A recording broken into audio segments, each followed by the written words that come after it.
more great shows or join the team at sport-social.co.uk.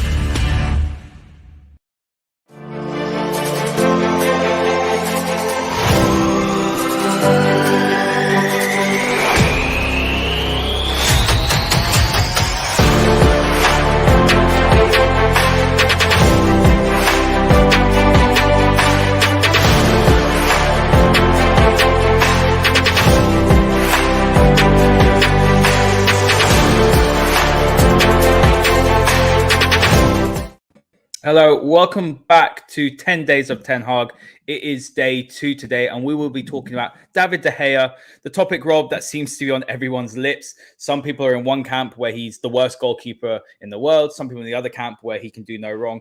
The truth is always a little bit in the middle, and that's what we're going to talk about today. This is episode 2. If you haven't checked out episode 1, make sure you do check that out. We spoke about Ten Hag and Ronaldo and how he fits into Ten Hag's system. Before we start, guys, make sure you give us a follow on at TF Masterclass. Give myself a follow on at Haider_Rubbani, and give Rob a follow on at _Rob_B. Welcome back, Rob. How's it going? And we're going to talk about De Gea today, and this is going to be one which people will either enjoy or they will criticize, as we've seen every time we talk about De Gea. Well, we're just trying to tell some truths one way and the other. You know, I pitched this on Twitter about whether David De Gea is good or bad in 2021. So, as you said, people have got their opinions. That's fine. Everyone's allowed their opinions. What we're looking at now with this 10 days of Ten Hag is to what are the main issues that the new manager has to think about on these early days as the new Manchester United boss. So there's no doubt that David De Gea had a really good season last year. We'll chat a little bit more about that. But there's also valid gripes that he's not really the epitome of a modern goalkeeper. He's a little bit old school. So we'll go through all of the kind of stats and the kind of more of the facts rather than fiction. And we'll see if David De Gea really is suitable for this new version of Manchester United. You pick up on a really good point there, you know, about David De Gea in the modern game. And I think we have to distinguish that because David De Gea 10 years ago was the best goalkeeper in the world. He was up there with the best. He was a fantastic shot stopper. And at that time, the game didn't really have as much emphasis on building out from the back, being a sweeper keeper. So in that respect, David De Gea really thrived. In the modern game, we're seeing these deficiencies, and he hasn't really changed as a player. Maybe that's part of the problem. Maybe he hasn't developed that side of his game. It hasn't had to. But you're seeing now that the emphasis on coming off your line, being a sweeper keeper, dominating your box. We saw Courtois do it sensationally well in that Champions League final. He won the game for Real Madrid. And then being able to be very involved in the build-up, starting attacks. We've seen the amount of times that De Gea has kicked the ball out into touch. Is it always his fault? Are some of the centre-backs, for example, not proficient enough in possession? Are they not showing themselves up for possession as well? That's another conversation we'll have when we talk about defenders on this series of shows. But that's something important to distinguish, isn't it, Rob? That De Gea was a great goalkeeper, but maybe times have just changed. And, you know, that doesn't negate what he did do in the past, because for a while he was Man United's best player. And if it wasn't for that fax machine, you do wonder where United would have been in that era. I think it's with the goalkeeping position, it's about, is a goalkeeper as a player fit for purpose? Now, you could say it for any position, really, but goalkeeper is so specialised. It's about how that goalkeeper fits the philosophy of the team. So this is why a goalkeeper like David De Gea, who's more of a shot stopper, some of the metrics might say he isn't actually a shot stopper, but being a goalkeeper that's much more rooted to his line than, say, the modern goalkeeper. What do we mean by modern? We need goalkeepers that kind of come off their line and play outside the box. So we'll try and look at his metrics today. Some of the metrics are some of the top goalkeepers in the Premier League and in the world. Some of Ajax metrics in terms of what Ten Hag has done in the past, and maybe a future goalkeeper that could replace De Gea if that's necessary. Let's bring up Alan's comment here, because I think it's very fair. He's saying De Gea is not a sweeper keeper, and I can't see that changing now. He's still one of the best reaction keepers around, but he's not big enough. He's not a big enough problem versus other positions that need to be prioritized. And I think that's a really good point to bring up. The United have so many holes in this squad. You know, they need a couple of midfielders. Looks like a right winger as well. Do they need a centre half? Looking at the fullbacks as well, none of them really fill me with that much confidence.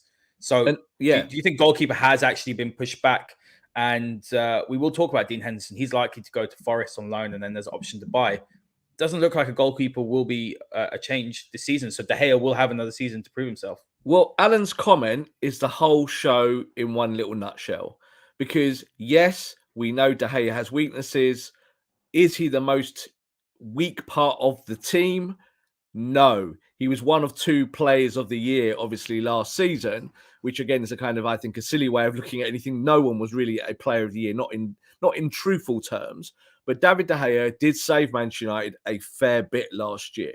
So I think David De Gea, I think we commented at the end of the season and he got a lot of flack for it by saying, I'm happy with my performance this year. And I think that the things that he judges himself by, which is keeping the ball out of the net, well, when you look at the numbers, it wasn't particularly good. United conceded a lot more goals last year than they had done the previous season and previous seasons.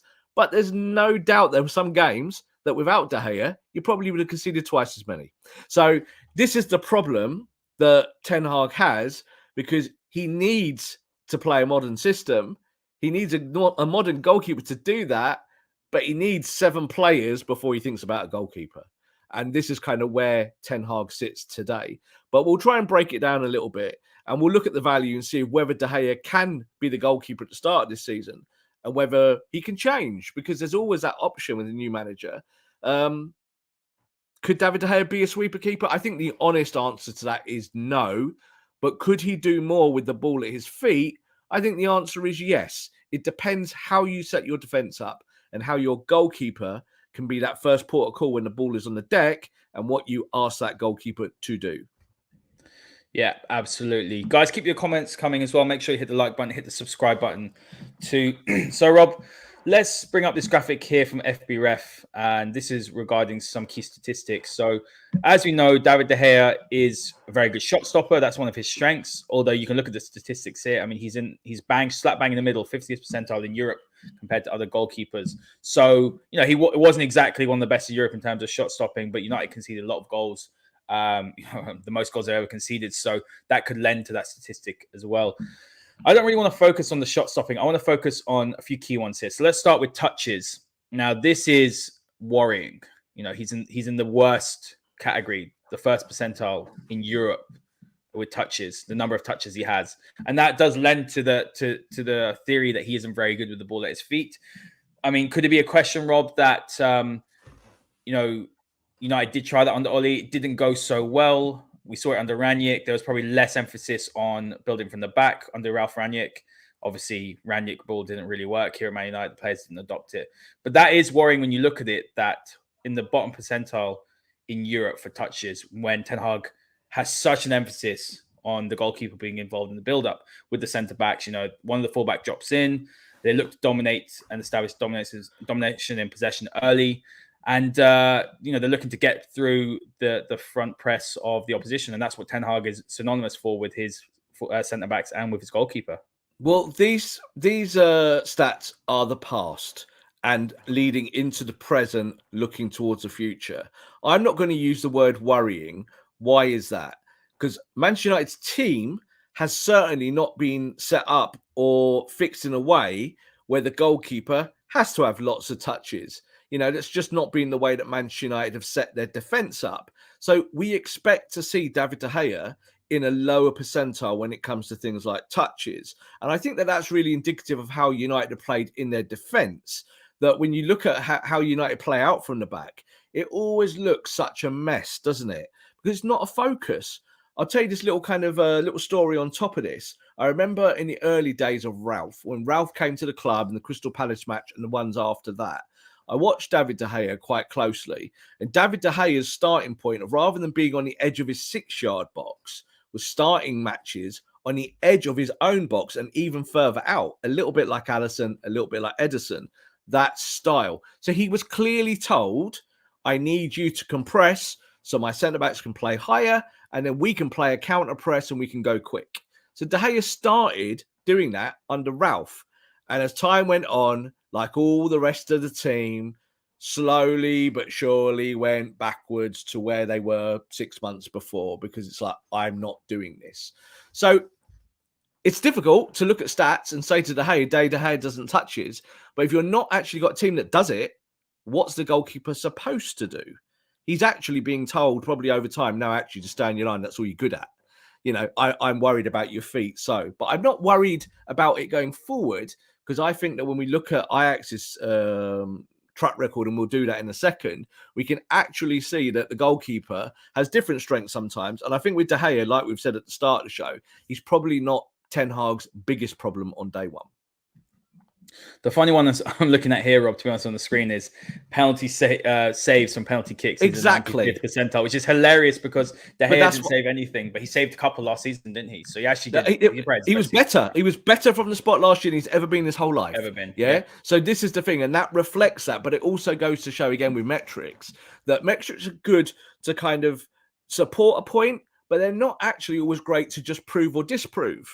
They're not, because he's not a great goalkeeper from the spot, is he? He just isn't. But last year, he was in, like we're saying there, the 95th percentile. He's a really, really top-class goalkeeper for saving penalties. But that metric doesn't tell you the story of who David De Gea is as a human being, does it, as a goalkeeper? So this is why we have to be careful and use stats to support as opposed to prove. There's a couple here at the bottom as well, the key ones. We're going to compare this to a couple of other goalkeepers, the top goalkeepers in the league. We'll compare it as well to Ajax's goalkeeper. But look, crosses stopped. That's no surprise. David De Gea came bottom, Rob, in the whole of the Premier League out of all the goalkeepers in terms of crosses stopped. So that doesn't surprise me at all. We know that he doesn't come off his line. There's a comment here saying, Courtois isn't a sweeper, but he just won the Champions League. Courtois is probably the best at coming off his line. He's a great keeper. He does come off his line, makes himself big in terms of one-on-one shots as well. And he's good. He's decent with his feet. He's better than De Gea with his feet. I haven't got Courtois stats up here, but you can see that with the eye test that he is better than De Gea in these key areas that De Gea is weaker at. But look, defensive actions outside the penalty area as well. Look, he's bottom 5th percentile at average distance of defensive actions. So that's how far he comes out, per defensive action when he's sweeping, and he's in the 31st percentile. So when you have a look at these and you think about what the modern keeper is and what dictates a modern keeper should be or what they should be good at, David De Gea does come very low, though, on these key metrics. And while you can't look at stats in isolation, you do have to obviously compare that then to how Ten Hag wants his keeper to play and what he wants from his keeper. And David De Gea doesn't seem to have those attributes or strengths which would thrive in the possession-based system that Ten Hag is looking to employ. Maybe, but I think that if Ten Hag really believed that, or Ten Hag really felt that, he would be moving this goalkeeper on now. This goalkeeper wouldn't be around. It's a little bit like the Joe Hart situation at Manchester City with Pep, is that Pep looked at him and straight away told him to his face, you're not going to be here much longer. Said it to him. And I think goalkeeper is such an important position now, because there's no doubt that the goalkeeper at the back is an 11th outfield player. They're no longer this guy that sits on his penalty spot and then just kind of waits for things to happen. But like you just said about Courtois, it's interesting. Like Courtois won Real Madrid the Champions League, but I agree with the comment. I don't think Courtois is a modern goalkeeper either. He just most certainly is not a sweeper goalkeeper. Now, he might have come out and might have done some good work in those areas, but he is not what we are talking about. He is not the next generation of goalkeepers, not a mobile ball player. And this is the thing, De Gea and Courtois, I think, are actually much more similar than you would say Courtois and Alisson or Courtois and Edison.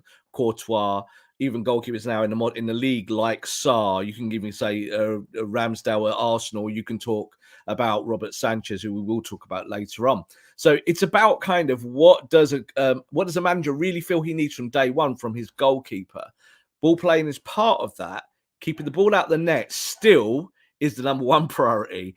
But when you look at those metrics, they are mixed. And I think that is more to do with just how bad Man United have been in the defensive areas in the last 12 months, as much as it is about De Gea's natural game. Let's move on now, Rob, to, in your opinion, the best goalkeeper or best modern goalkeeper in the Premier League. And we will flick back and forward, guys, when we look at De Gea's stats as well. So surprisingly, we were talking about this off air as well. Alisson is in the 22nd percentile for touches. So he's not, he's better than De Gea, but he's not amongst the best. And tell us your theories on that as well, because I think you made a great point about sort of why that is so low. The reason why that's low is because when we talk about the philosophy of a sweeper keeper, the idea of that is that the goalkeeper is a kind of last line, deep lying centre back almost, and is not really involved in build up. So this is the whole thing about the way Ederson plays the position is that he's an interceptor. So when the ball does finally get through Manchester City's team, and don't forget they're very, very good at keeping possession, it means that Ederson's touches are minimal in comparable terms. You've got other teams where the goalkeeper truly is maybe the quarterback, the guy that gets the ball and might actually clip the ball into channels, into the wings, sometimes up to the striker. That's actually what De Gea does more of. De Gea plays what I would call less sure balls. He actually plays his kind of speculative passes where he'll clip it into an area and then Man United will lose the ball invariably because they're not very good at keeping it. But when you look at Ederson, we talked off air about it, about Ederson and Alisson. I wouldn't say Ederson is the best goalkeeper out of it. It's just that Ederson plays in a system that he helps and the system helps him. So this is why I made the point at the top of the show, is that when you look at De Gea and you look at Man United, maybe those two things don't actually fit. Things that Ole was trying to do last year, certainly things that Ralph Rangnick was trying to do when he was coming to the football club and playing a counter-press system, none of it really meshed together. And this is going to be Ten Hag's really kind of big key job at the start of this, is to make players maybe kind of just stretch a little. So they might not be so good at certain things, but how do you make them more productive and more effective?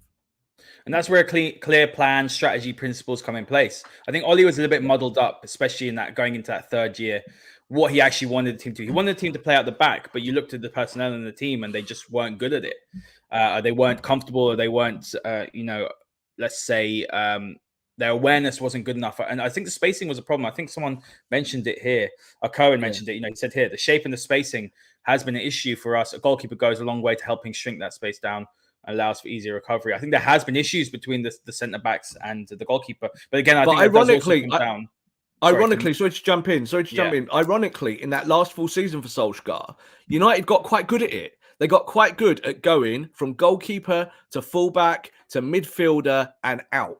And it took them maybe 3 years, Haider, like overall, from going back to kind of getting there. And then they fell off a cliff. So we don't quite know why they fell off a cliff. But last season, it was absolutely apparent that they couldn't make a 5-yard pass from De Gea to one of the centre-backs. Now, that could be confidence. That could be just poor tactics, a poor game plan. It could be just because people aren't feeling it. But the year before that, Haider, they got quite good at it, and the metrics showed that. So this is the thing about balance, about what can players actually do. Because they've showed in the past they could do it, even when they haven't got a bunch of ball players around them. They've showed that they could do it.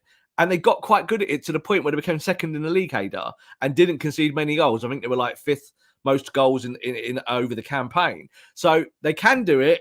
Why were they not doing it last year? That's, I think, what Ten Hag is going to be asking his goalkeeper and his defenders.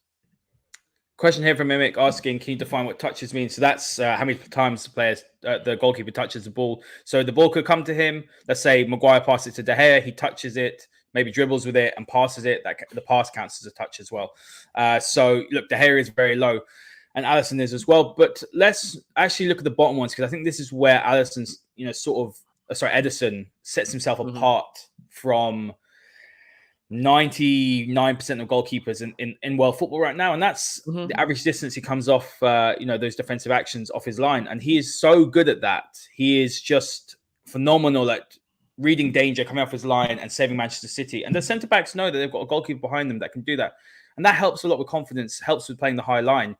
And I think that's where I think a lot of frustration does come with De Gea, is coming off his line when it's to punch or to collect crosses. And then also in terms of coming off his line quickly, it's something that Henderson did. And we haven't got Henderson's stats last season because he played about 2 or 3 times. But something that we did see when Henderson had that run in the team, when De Gea had COVID, didn't he? And then his daughter was born. One of the things that Henderson did very well in the game that stood out to me, I'm not a big Henderson fan, by the way, and I'd actually wouldn't mind if both the keepers were sold and someone was brought in, to be honest, because I think they both have their deficiencies. But he was very good in that Spurs game at coming off his line. Remember, we beat them 3-1. This was during the Project Restart, and he was very, very good at sweeping up. And that's something I think where United probably, when they're looking at the next keeper, he needs to be good at. Yeah, he was good at doing that, sweeping up. But again, now we have to be really careful about what do we mean by sweeping. It's a good actually question there to say, what does touches mean? Because it might seem something really simple, but it isn't. So when we talk about sweeping up, this isn't running off your line and smashing the ball into Rose Ed. It's about getting the ball and getting it straight back out to someone and playing football. That's what Ederson is good at. The reason why his defensive actions there are outside the penalty area and he's the 75th or 74th percentile is because he lives outside of his box. He just lives out there. He's just another outfield player. And when he gets the ball, he doesn't smash it into a channel. He doesn't smash it to a centre forward. He actually makes a pass. So this is where we talk about tasking, because that's the whole thing with De Gea. De Gea is absolutely, and hasn't been, I would say, for 12 months minimum, tasked with being that kind of goalkeeper. So it's difficult to then judge him and say, well, you're not doing those goalkeeping things that we want you to do, when, let's be honest, the manager in charge hasn't had a system that's allowed that to happen. I think also on here as well, just to kind of highlight, I think it's really important, crosses stopped their 56th percentile. People might go, oh, well, that's really low. I'm a complete advocate that goalkeepers in the modern age do not come for crosses. Some do, but most of the time is that because build-up play is now through the channels, you don't have overlapping fullbacks who get to the byline and whip the ball in, therefore triggering a goalkeeper to come off corners, Rob, set pieces, I think, is where it. you'll see most of it. I was about to say, from corners, yes. But again, most of the time, most good teams will keep the ball well away from the goalkeeper's zone. So the goalkeeper might be able to come for it if it's, down his throat or right in the middle of the goal. But it's a much more rarer instance. The ball goes near post or far post. So it's one of those things. It's difficult for goalkeepers to judge. And that's the whole thing with De Gea. De Gea is much more comfortable on his line. And as we've seen before, when he comes for the ball, he's not particularly strong in it either. But as this shows here, one of the best goalkeepers in the world, only in the top 56 percentile there. But that doesn't stop him being a good goalkeeper. So this is why I said about proof. We must be careful with it and only talk in terms of suggestion as opposed to 100% definition. It doesn't mean just because you're on the lower side of it that you're not good at it. Question here, Rob, from Cohen saying, could we learn to play for the second balls with David's ability to lob it high up? Is that how we want to play? That feels very, let's look back in the 90s and play football like that. But this is the thing. If you're going to play, like, we'll talk more about Ten Hag's style as the days of Ten Hag goes on and we look at different parts of the pitch. I don't want to regress too much. But if you want to be a team that has high volumes of possession, they're not wasteful, that plays with pace, and that also has the ability to counter-attack when you need to, then you just simply can't do that. You just can't. You can't kind of go to old tropes because that's really what you feel comfortable with. The truth is, Haider, you either make the goalkeeper do what you want him to do or you get rid of the goalkeeper. It's just kind of as simple as that. So this is where I think the opportunity will be for De Gea this year, is that we don't expect him to beat Ederson. He can't do what Ederson does well. He can't do what Alisson does well, and we'll look at Alisson in a second. But he can do other things better than he has, and he can be tasked to do better things with the ball at his feet than what we've seen. Let's move on, Rob. Now we'll quickly touch on Alisson because for me, I think he is the best keeper probably in world football right now. Yeah. I think he has it all, to be honest. He's very, very good, as you can see, in terms of his touches, 82nd percentile, much more involved than Ederson. But that's because I think Liverpool aren't as, let's say, their attention isn't as good as City. I mean, look, City can just pass you to death. And I think Liverpool are a lot more, obviously, gung-ho, a lot more end-to-end. That's why I think you find Alisson has more touches. But I think the key ones down here is he's very good on the high ball. Defensive actions outside the penalty area. Look, he's one of the best in Europe, and same with the average distance of defensive actions. That's a modern goalkeeper. And it's no surprise that Liverpool are where they are because they have a goalkeeper like that, alongside someone like Van Dijk. The spine of the team is very, very strong. But Alisson is, for me, the top keeper, and United need to probably go and find an Alisson if they want to go to the next level and start challenging these two teams. Finding Ederson, yes, they're probably the best two goalkeepers in the Premier League at what they do. But again, it's more about how is your team going to benefit from having an Ederson? How will your team benefit from having an Alisson? Because I'll tell you this now, Ada, you could put those two guys in Man United's team from last year, and Man United still concede the same amount of goals. Just what it is. Yeah, it's because the defense isn't good. So I think when you look at all of those things, there's no doubt, again, the metrics support there that Alisson is so good at these situations about clearing up his lines, making sure that the ball kind of sticks on when he's outside the box. His touches is always really, really good. He also keeps the ball out of the net, so he does all that kind of shot stopping as well. But if you go and get a goalkeeper like that, you've got to play a brand of football that supports what they're good at. So this is the balancing point, is that it'd just be very easy to just go, yep, go get your next Ederson, go get your next Alisson. But what you really need is a goalkeeper that fits your defence and a defence that fits your goalkeeper. I think I agree with you on the Ederson point, because I think Ederson is perfect for the way Pep wants to play. And in some ways, you could say that Ten Hag does have similarities in terms of, in the build-up compared to Pep Guardiola. And I think that someone like Ederson would actually be very, very beneficial. And we'll see that when we have a look at what Ten Hag expects from his keepers, because his keeper this year has some very interesting stats. But I do think Alisson's a keeper that could slot into pretty much any system. You can see that with the statistics, Rob. Look, he can come off his line. He can play with the ball at his feet. He's a great shot stopper. And then on top of that, he's great at coming off his line. He is, for me, the best all-round keeper. So I do agree with what you're trying to say, but I think you could drop Alisson into any single team in Europe and he would be able to adapt, because he is great or very good in nearly every single category. Yeah, it's the same logic that I would use for Cristiano. It's like Cristiano, one of the greatest goal scorers of all time. So the theory is if you put him in any team, he'd score lots of goals. Yes, he would. But would he suit? Does he make that team win more? So this is the whole point, is that these goalkeepers are brilliant, and that's why we're talking about them. But would they actually stylistically fit the current Man United crop that we've just seen in the last 12 months? I think the truth of that is that as good as they are, the reason why they're good is because of the defenses they play behind and play with at the moment. And Pep and Klopp have been the architects of that. So I think that's always the way. You can always look to upgrade a position, but it's not always the full story. Sometimes these goalkeepers have to fit the philosophy before anything happens. You've got to have a philosophy first. Manchester United, let's be honest, for 2 years at the very least, have not had a footballing philosophy. Yeah, no, very good point. We're going to bring up a comment here from Kieran Cohen saying, I agree with you guys. Just feel that we are horrible at winning second balls compared to the likes of Liverpool. I guess being able to play in the opposition half helps more. I think the way I'd see it is sort of stepping away from the idea of winning second balls. If United can keep the ball better than any other team, it doesn't matter about the second balls, because they're just going to be able to dominate possession. I think that's the standard we have to get to. We want to see aggression when United lose the ball. We want to see them try and win the ball back as quickly as possible. We want them to win the second balls. But ultimately, football has changed. For me, what do I expect to see from Ten Hag after seeing what I've seen Ajax play, seeing the way that they played? I expect to see United be much better in terms of their security with the ball, in terms of not making as many mistakes, in terms of their spacing, in terms of their positioning. And I think that's the route United have to go to, rather than becoming more aggressive, Rob. I don't know if that's kind of making sense from my point there. I think we're focusing.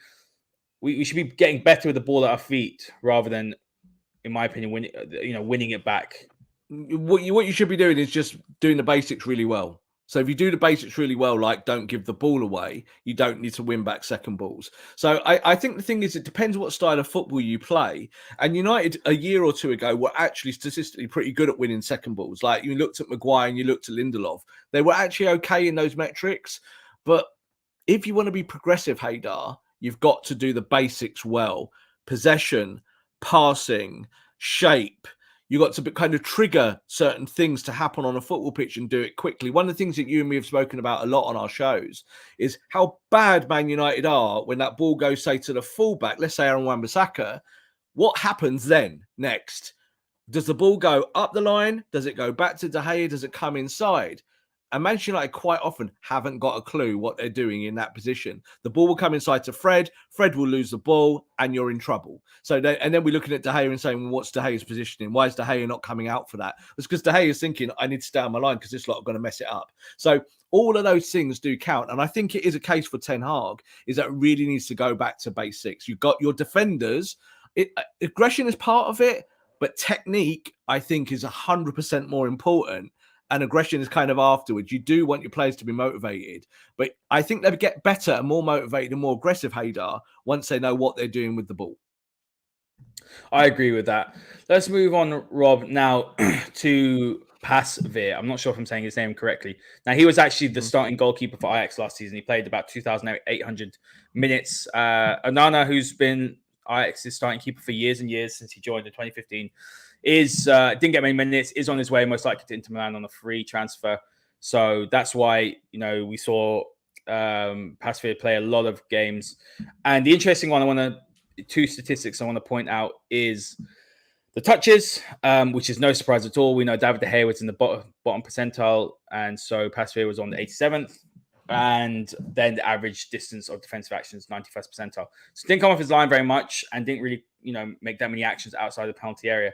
But when he did come out, he was going very, very far and he was sweeping up. So interesting, because heavy emphasis then on proficiency with the ball at his feet, being able to help in the build-up. As I said, Ten Hag likes to use his two centre-backs and his goalkeeper, sort of dropping in so that Ajax can, sort of have this, let's say, like a ring of security in terms of possession. Then you'll see either Daley Blind or Mazraoui, one of them would drop in.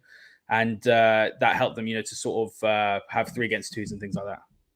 Yeah, I think what this really shows, when you kind of look at the balance of all the stats here, from touches to average distances, is that it shows that Ajax have used their goalkeeper in a kind of get the ball away from the defensive area run. So it's not like Ederson being a ball player. It's actually more a little bit old school of, right, let's get this into the channels. Let's get the ball moving in that direction. So I do think that when you look at the way Ten Hag plays, that stylistically he's a little bit more like Guardiola than he is Klopp. But where he is like Klopp is that he will play some form of counter press if they can get the ball into corners quickly. So they will do that. So this is why I look at De Gea and kind of understand myself why the manager isn't saying on day one, I got to get rid of this goalkeeper. This is not my situation here with Joe Hart. This is a goalkeeper that can do certainly these things. So could De Gea start outside his box? Yes, he could. And can De Gea play a ball distance there, like we said there, 91st percentiles are pretty much right at the top of pushing the ball away from the defensive areas, say looking after Harry Maguire, looking after Victor Lindelof in those situations? Yes, he can. So you look at that there, and it really does show, especially with the touches as well, that maybe Ten Hag is more stylistically closer to what Man United have done under Solskjaer than he is, people think, being this kind of all-encompassing Dutch system. Maybe. Because I think that's what some of the stats suggest, is that Ten Hag's style might fit English football quite well. And he doesn't need a goalkeeper that does what Ederson does on day one, or Alisson. He might need it in a year or two, but does he need it on day one? I think the stats are kind of saying no. Yeah, I think it's an interesting one. I think if he can get David De Gea, having more touches per game, you see him coming off his line in terms of his distance of defensive actions, I think then, United don't have as much of an issue with David De Gea. Do you not agree? If David De Gea stops the ball going in his net, however that happens, so if United concede less goals, and if David De Gea starts on the edge of his box rather than the 6-yard box, and I think if David De Gea is quick off his line than he has been, I do believe he's been tasked to stay in his box. I think that's been part of the issue. But if you task him to be more outside of the box, David De Gea can match these metrics pretty comfortably. I really do believe that. And that's not to say that David De Gea is suddenly going to be a ball player. He will never be a ball player. But it's exactly the same like we said about Courtois. Courtois is not a ball player, but Courtois can do the basics and do them well enough to help his team win a Champions League. So I think this is why the whole De Gea question is a much more wider question than maybe the people that love Henderson or the people that hate De Gea, because it's not really about that. It's about how your team will play and will he fit that style and not hurt you. And let's be honest, if De Gea is on form, he will save you in games. There will be times where he'll just be in that top corner, flicking it away with his fingertips, and you'll go, wow, David De Gea has still got it. But he's got to be better on the deck. He's just got to not be a disaster on the deck, Haider. That's it. And I don't even really think he is. I don't watch him week to week and think, oh, look, he's giving the ball away again, or he looks massively uncomfortable with the ball at his feet. I just think United need to move the ball quicker and more accurately. And maybe the ball doesn't end up at Fred. Maybe that's the issue. Maybe it's better if the ball ends up at De Jong. Yeah, so that's a huge difference, isn't it? It's like a complete difference. It's like a different game. It's not even football. It's a completely different sport. So once you can work that out and go from fullback to centre-back and inwards, it solves all sorts of things. It means that like Varane can do certain things with carrying the ball out. It means even Maguire will have more time on the ball. And once you give the players more time on the ball, it means De Gea will get more time on the ball. And you can do things properly. And let's be honest, last year or so, all of them have messed that up because they look like they don't know what they're doing. And I think the results actually showed they didn't know what they were doing. That's the key then. So, you can say one of the takeaways from this show will be, can Ten Hag get De Gea from here? He's never going to be up here, but can you get him to maybe, I don't know, 60%, 70%. And if he does, then it's a huge improvement and United will be better. But you make a great point about De Jong. So I was actually going to say that or mention that when you're looking up as a goalkeeper and you're looking at Harry Maguire, who I think is not great on the ball, he's great at progressing the ball when he's got the ball, going into the opposition half. He's very good at that, but he's not. I think he's clumsy and cumbersome on the ball. He's slow. We've mentioned that many times. Varane hasn't had a great season, lacking confidence. And you're looking up and you're like, it's Fred and McTominay, two players that their first instinct isn't to be able to turn around and look forward, or they can't pick a pass. I think as a goalkeeper, it's really difficult to be able to look good as well in terms of your passing. I still think De Gea is an issue. Like we mentioned, there's a good comment from Alan at the beginning saying De Gea isn't the solution. But I do think Ten Hag could probably do with what he's got for another year. Yeah, he's not the solution long term. I 100% agree with that. And I do think that when you talk about contracts and in a year or 2 or 3, do you want to be going still with a goalkeeper that does things that De Gea does? But what I would think is that De Gea is not a disaster with the ball at his feet if you can open the play a little bit. So let me just give this as an example. When De Gea's got the ball and say on the goal kick, you're taking it from the spot left or right, what Man United tend to do is the centre-back split and drop. So they drop into those kind of wide left back, right back areas, and the ball will go to one of them. And that then is the trigger for the opposition to press. So you press, and quite often Victor Lindelof gets his head up and goes, I'm not giving it to Aaron Wan-Bissaka because he can't control the ball. I'm going back to De Gea. De Gea then gets it and then has to rush to get the ball to Maguire. Now, that is just rubbish. That's not modern football. What you need to do is to get the ball into the midfield as quick as you can and as accurately as you can. So that's the bigger question here. And I think that's what Ten Hag will solve. First of all, he will task his centre-backs to be able to help the goalkeeper more and get the ball out. And suddenly you'll see that De Gea's life with the ball at his feet just gets 100 times easier, Haider. He won't panic with certain things. He'll have loads more time. You just said about Harry Maguire. Harry Maguire, allegedly, is pretty good with the ball at his feet. Now, I think that he is. He's a ball player. That's his MO from his years gone by. The problem is that Man United as a team, again, defensively, are not good ball players, and that's been the problem. And he suffered because of that. So I think, again, if you get these things right, these positions right, suddenly Maguire will have more time on the ball. He'll pick the right pass. Yeah, Varane will get the ball. He'll be able to step out with the ball more. All of these things start from that first pass with the centre-back splitting and going back. Stop doing that and maybe push up a little bit and play a more progressive ball into a fullback and then outnumber the attackers as they try and press you. Let's move on, Rob, because we've said that De Gea isn't the long-term solution. So we're going to talk about the possible long-term solution now. It's a keeper that we both really like. And I think a lot of people in the comments, a lot of people that will be watching this on playback will all agree Robert Sanchez from Brighton is the sort of profile that United should be targeting, when they are looking to replace David De Gea. Mm-hmm. And when you look at him, again, all round, he's a good keeper. Touches 89th percentile. That lends to the fact that obviously we know Graham Potter has a very large emphasis on possession-based football. Brighton are fantastic with the ball at their feet, and he's a big part of that in terms of starting attacks. But look here, crosses stop, 96th percentile. There's a lot of chat in the Premier League that you've got to be physically good as a goalkeeper on the high ball. I think that's still correct, and that's still true. And I think that's very, very important for a goalkeeper. When you looked at, for example, Claudio Bravo, that when Manchester City signed him, and that's the point. And that also, that's the difference between Man United and Manchester City, that, look, Bravo wasn't good enough, and Pep went and bought another goalkeeper. United have stuck with the same keeper, and they've stuck with the same options in different positions for years. We see Phil Jones has got another contract, but that's a different discussion. But you saw that Bravo really struggled under the high ball, and remember the year that Man United beat City, they just targeted him consistently, and he wasn't good enough in that respect. So that's a big positive for Robert Sanchez. Again, you're looking at defensive actions outside the penalty area, 69th percentile. Average distance isn't that much. But all in all, look, he's a very good all-round goalkeeper. He is obviously in the Spain squad ahead of David De Gea as well, which is something to be noted. And that's key as well. Luis Enrique has picked Raya, who's at Brentford, one of your favorites from the FPL season. And so many other goalkeepers ahead of David De Gea because of the fact that he doesn't think David De Gea has adapted to the modern game, what's expected of a goalkeeper. So I think that is pretty telling as well. I know, Enrique has his preferences and that's fine. But when we look at Robert Sanchez, this is a sort of goalkeeper when you look at him under the high ball in terms of being good with his feet. He's very Premier League proven as well. United should be looking at someone like that, looking forward into the future when they are looking at a new goalkeeper.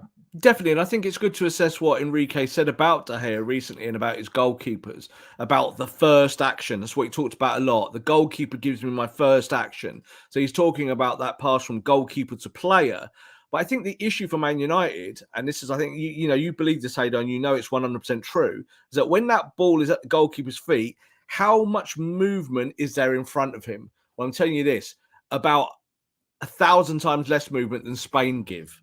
So Spain will be moving for the ball. So that plays into the hands of someone like Robert Sanchez, doesn't it? Because he can play then accurate 10 and 15-yard balls with his eyes closed. That's why the average distance there, and we're saying is only 35 percentile. Why is that? Because Brighton don't play long balls. They don't do it. They're not interested in that. It's not their style of play. They play a set system where they have fullbacks, wingbacks pushing up, and the ball goes into the centre-backs, and the centre-backs then bring the balls out. So he doesn't have to go long. He doesn't have to do it. I think with De Gea, that's been the issue, is that over the years, is De Gea's either got a short pass to a Lindelof, who then makes a mess of it, or a short pass into Maguire, who's then maybe stuck too far back, doesn't have the pace to bring the ball out.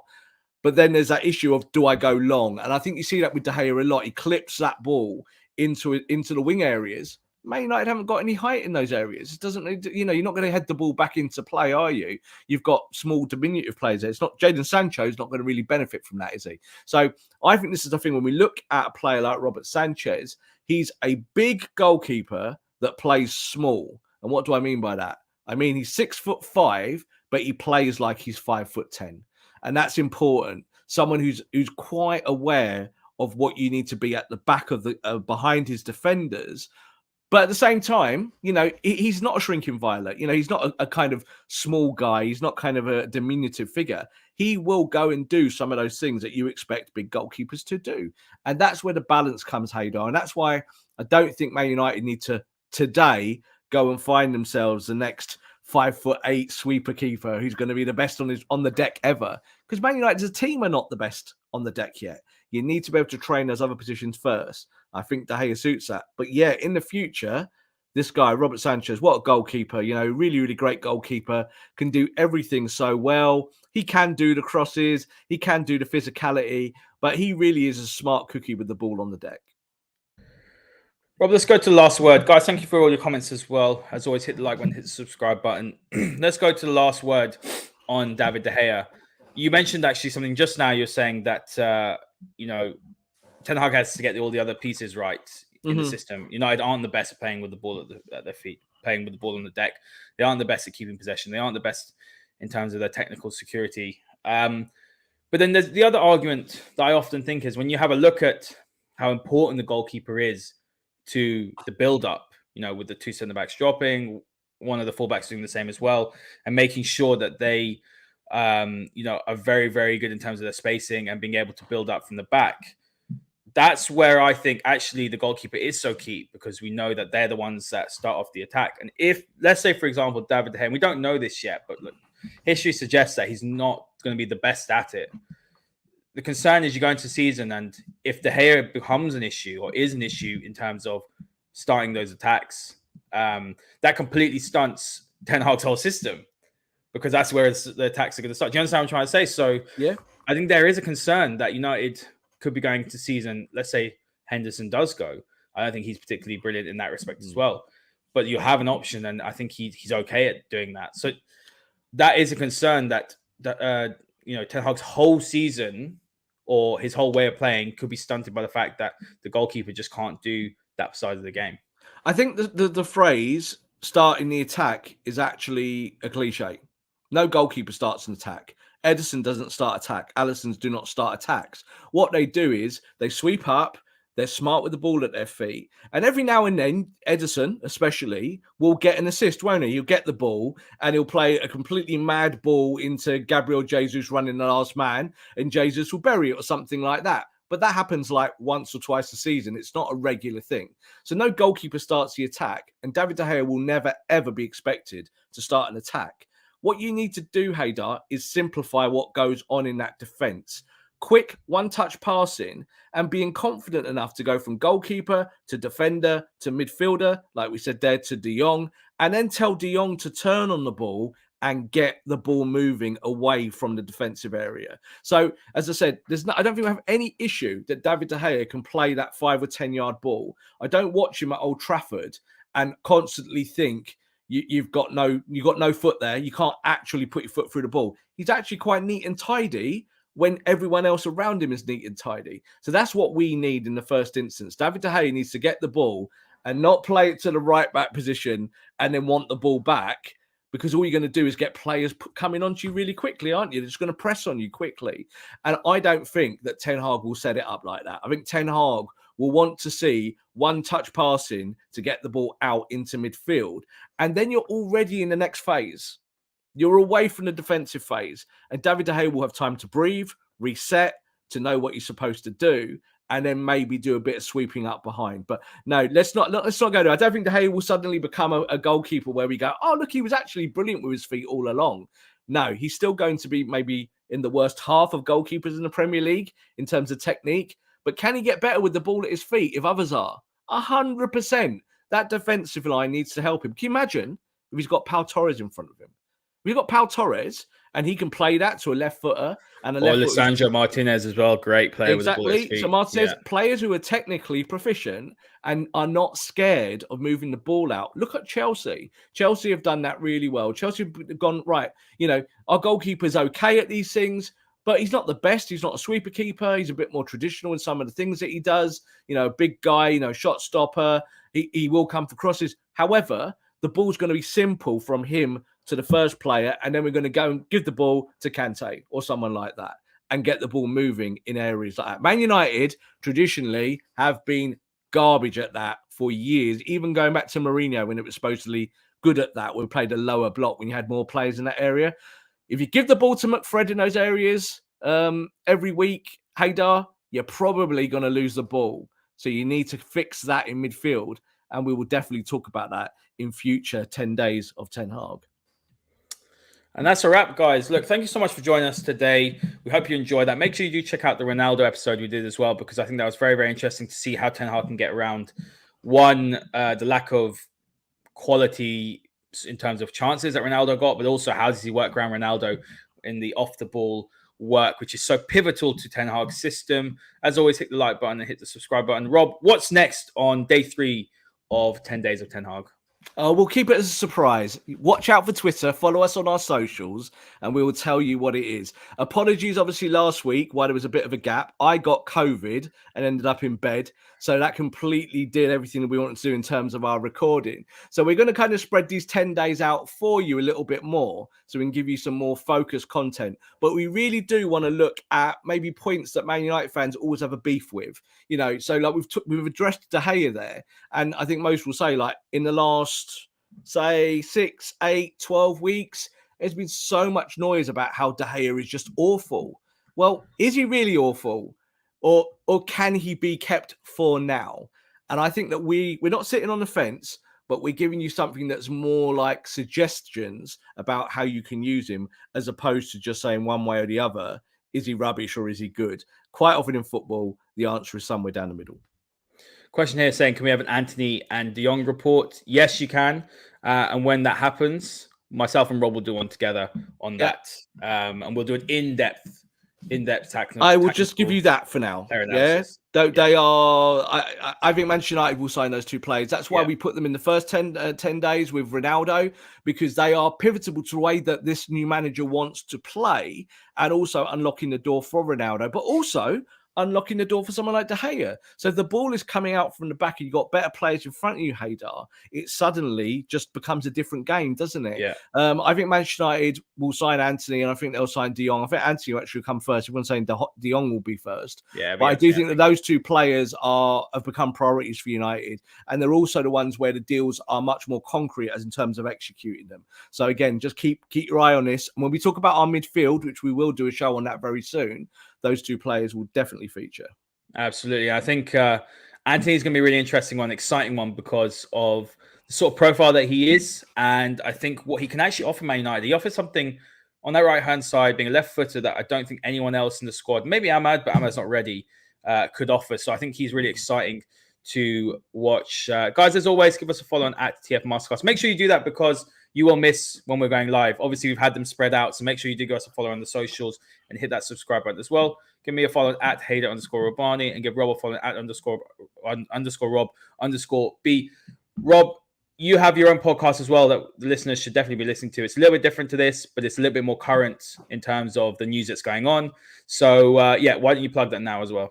Yeah, it's the Promised Land. I'm sure quite a lot of you watch it anyway. It's for 90 Min. They commission it. It's for them. And we do talk a little bit more about transfers and the state of play. So that show goes out twice a week. Also on YouTube, Spotify, Apple, and everywhere else where you get your podcasts. And it's a little bit more chatty in terms of maybe what me and Scott Saunders think about stuff. But we also do try and obviously inject all the latest transfer news and stuff that we're hearing, because we do hear stuff and we put it in the show, and then a couple of days later it goes live and it comes out and people are like, oh, you did actually talk about that. So if you watch the show or if you subscribe to the show, you'll get all that information as soon as it drops. There's a new show today, so if you look at my socials, you will see there the link. And that is the Promised Land podcast. So yeah, give Rob a follow to keep up to date with that.